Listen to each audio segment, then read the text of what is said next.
What's going on, everyone? Welcome to the Monday edition of the Pandemic Update for Monday, June 26th, 2023. Hopefully everyone is staying safe, healthy. If you had to take a COVID test, hopefully you tested negative. Starting off today with India. India added another 47 new COVID-19 cases, while the active caseload has been recorded at 1,655. Total number of deaths in India since the pandemic has started is at 531,903. Moving on to this, we're just going to read a headline here. Air pollution exposure ages COVID patients 10 years. Whoa, that's relatively concerning. And remember, we just had a few weeks back, a large portion of the United States was dealing with bad air quality from wildfire smoke. So anyone who had COVID during that time frame likely did have a tougher time with it. And as it says here, that could potentially age a COVID patient 10 years. So that's not good to see at all. Alrighty, this has to do with monkeypox. And what we want to take a look at here is this was updated on June 24th. And it says, since the last situation report published on June 10th, 2023, as of June 19th, there were 114 new confirmed or probable cases, and one new death in a confirmed case has been reported to the WHO. So this has to do with the multi-country outbreak of monkeypox, and it's showing here in between the 10th and 19th. There were 114 new confirmed cases of monkeypox. Some of them were probable, and there was a death. And we're not seeing all the news stories. I don't know where all these countries are. Maybe it's listed somewhere within this report. I don't know, but the point is, it's still out there. Even if we don't see it in the news, it is still out there because, as you can see right here, there were 114 new cases added. Alrighty, folks, it's a Monday, which means we did get an update from Walgreens. Now, we did not get, several states did not update, but we do have some states that didn't update last week, and you're seeing here there's a lot of red on the map. I'll explain. Some of the reasons why you're seeing red, for like example, Pennsylvania, you're going to see that last week they reported nothing, and this week they reported an increase. You know, it actually reported this week. So when you go from nothing to something, automatically it's going to show up red on the map. All right, national positivity trend. Current week's positivity is 23.4%. The prior week is 24.9%. That's a difference of down 1.5%. Testing, it's down. 1,745 new tests this week. The prior week was 2,043. So that is down about just shy of 300. And as you can see here, any state that's in white we cannot click on. And some states are coming up as green because guess what? Some of these states are not reporting at all, or just various different reasons. All right, let's start off with Massachusetts. Massachusetts, 22.2% this week. Prior week is 20%. That's a difference of down 2.2%. Total test, 27 versus 20. Then we come down here to Connecticut. Connecticut, the positivity is dropping. Current week, 20%. Prior week, 26.3%. Difference of down 6.3%. Total test, 20 versus 19. So one more test than last week. Rhode Island, 25% this week, 30% last week. That's a difference of down 5%. And testing's up by 2, 12 versus 10. Again, keep in mind, we are dealing with small testing numbers. Here's a great example of that. New York State, 44 tests this week, 56 last week. That's down by 12 tests. And yeah, this is it's just ridiculous. There's millions of people in New York State. Testing should be into the hundreds at least, and it's not. Positivity rate is 20.5%. Prior week was 32.1%. That's a difference of down 11.7%. Now let's take a look at Pennsylvania. Pennsylvania, current week 8.3%. Prior week, nothing was reported, so that's why you're seeing such a huge red increase there. So it actually does work out to be up 8.3%. Testing is 24 this week. The last time Pennsylvania reported was also 24, at least according to this. And we come down here to Maryland. Maryland is rising. Maryland, 15.8% this week. Prior week was 10.7%. That's a difference of up 5.1%, but testing is down big time. And that's the majority of the reason why it's up. 19 tests versus 28 tests. Ohio, 21.4% this week. Prior week is 14.3%. That's a difference of up 7.1%, and total tests 28 versus 21. So testing's up, positivity's up. That's a legitimate rise, and it continues to prove how confusing the data is right now. If you saw my wastewater update from earlier today, you know that Ohio is not doing too bad from a wastewater standpoint right now. But here on Walgreens, again, tiny amounts of testing. From Walgreens' standpoint, it's up. So there you go. Mixed signals in the data. Let's take a look at Tennessee. 20% positivity this week, 10.5% last week. That's a difference of up 9.5%. 15 tests versus 38. Testing's down. That's the reason for that. Florida, 35.5% this week, 29.3% last week. That's a difference of up 6.1%, but testing is down slightly. So I think the majority of this is because of testing, and maybe some of it's for a rise. We'll just have to wait and see.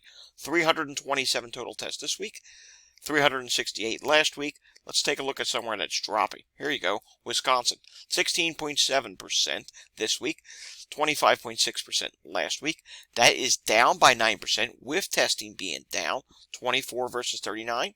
That's a legitimate drop. And we will do 2 more.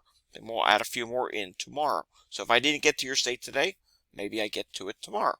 Colorado, 35.3% this week, 25% last week. Difference of up 10.3%. And testing is down, 34 versus 40 last week. And how about we come down here to Arizona? Arizona, positivity rate is 13.8% this week. It was 33.3% last week. It is significantly down by 19.5% with a drop in testing, 58 versus 69. And that, my friends, is a legitimate drop. As you can see, wastewater here, it's dropping in most regions, with exceptions to the southern region. And if you want to see more about that, just check out the wastewater video that we did just before this one earlier today. Taking a look at the latest variants. We're not going to go through all of them, just the ones that are over 1%. XBB.1.5, 27%. XBB.1.16, 19.9%. XBB.1.9.2, 13%. XBB.1.9.1, 11.4%.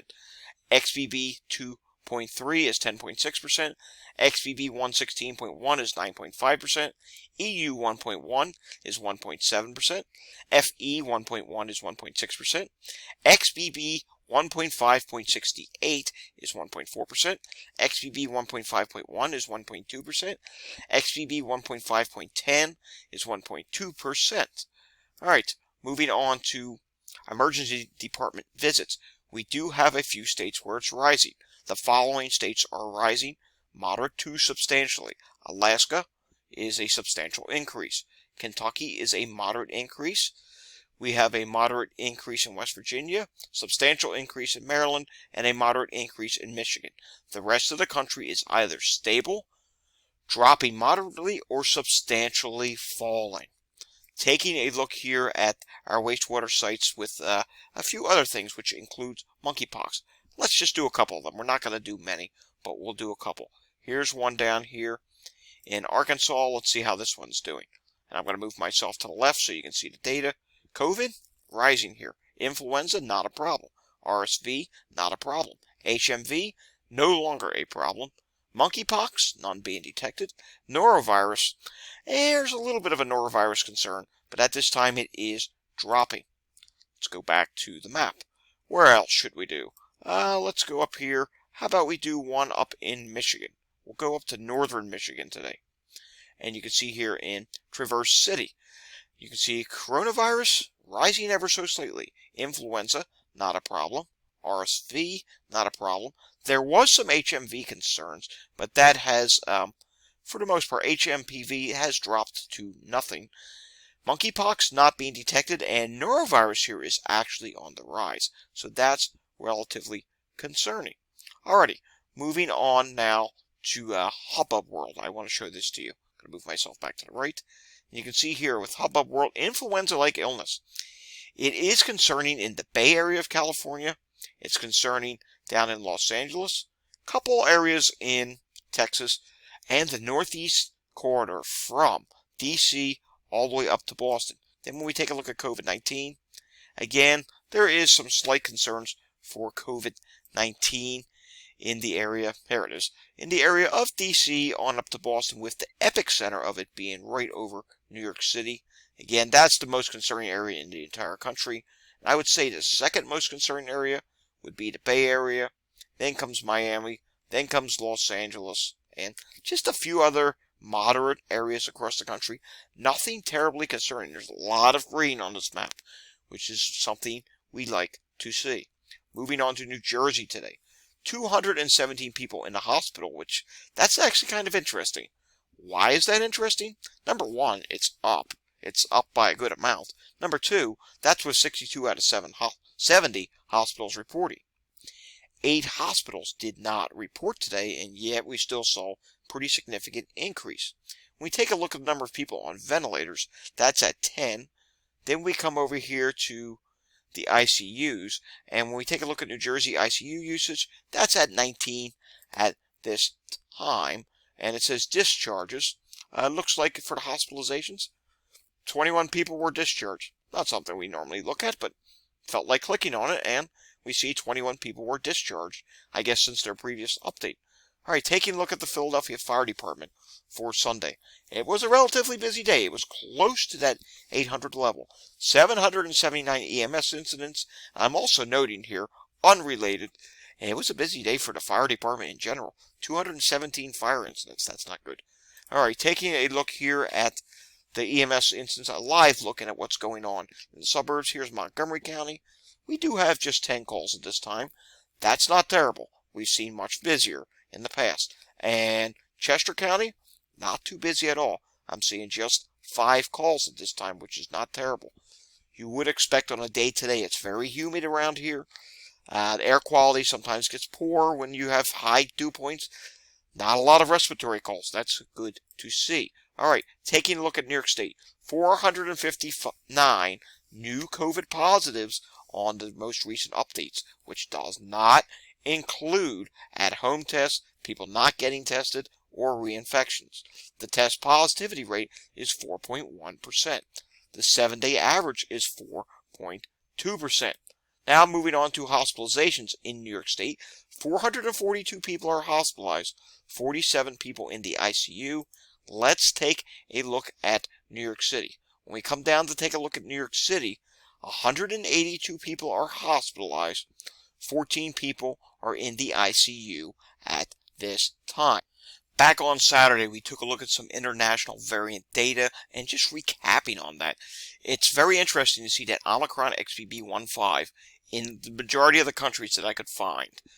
There may be more. I didn't click on every single country on our world and data, but the ones that I did click on, or the ones that I could find sequencing data for, XBB.1.5 is still largely dominating in a lot of countries. Also, when we take a look at XBB.1.16, we see that Singapore XBB.1.16 is now dominating, and we have this other category.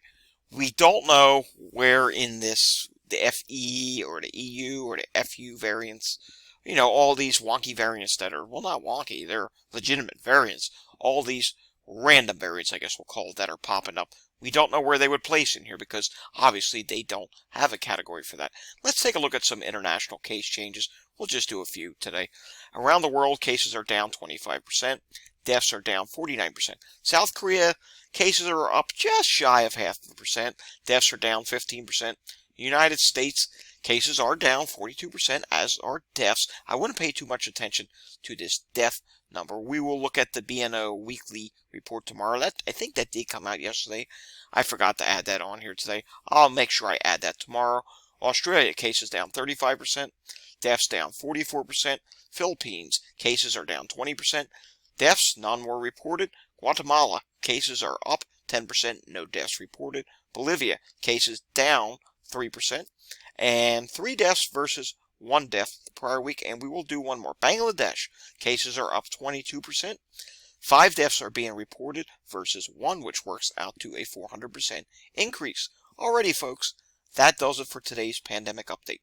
If you like this update, give it a thumbs up. If you want to see more content like this, subscribe to my channel down below. If you want to help keep more people safe, there's one really good way that you can do that. You can share this video with your friends and family. And if you want to see updates more frequently, or if you want to follow just what I'm saying on Twitter, always at COVID Data Report. When I don't get chances to do a pandemic update, I do try and get news out on my Twitter account. You know, if I find something that I think is interesting or needs to be shared, I share it. I'll see you all again next time. Until I see you again next time, stay safe, everyone.